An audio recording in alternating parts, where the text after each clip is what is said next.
मामाच्या मुलीचे लग्न असल्याने गावी आलेला होता। 2 दिवसांवर लग्न असल्याने आंब्याचे पाने आणण्यासाठी जुन्या मुंबई-आग्रा महामार्गावरील जामफळ प्रकल्पाकडे जाणाऱ्या मार्गावर स्कूटी घसरून एकाचा मृत्यू झाला, तर एक जण जखमी झाल्याची घटना घडली आहे। कपिल श्यामसुंदर कासार, वय वर्ष 39, राहणार ठिकरी, मध्य प्रदेश असे मृताचे नाव आहे, तर सोहन गोपाळ कासार, वय वर्ष 24, हा जखमी झाला आहे। मृत कपिल कासार यांच्या मामाच्या मुलीचे 13 फेब्रुवारीला लग्न असल्यामुळे तोरण व शुभकार्यासाठी येथून 1.5 किलोमीटरवर जामफळ प्रकल्प परिसरातील शेतात आंब्याची पाने घेण्यासाठी तो स्कूटीवरून जात होता। या दरम्यान स्कूटी घसरून पडल्यामुळे डोक्याला गंभीर दुखापत झाली। नातेवाईकांनी त्याला दाखल केले ग्रामीण रुग्णालय उपचारासाठी।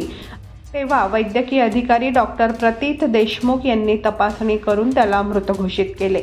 जखमी सोहनला उपचारासाठी धुळ्याला नेण्यात आले आहे।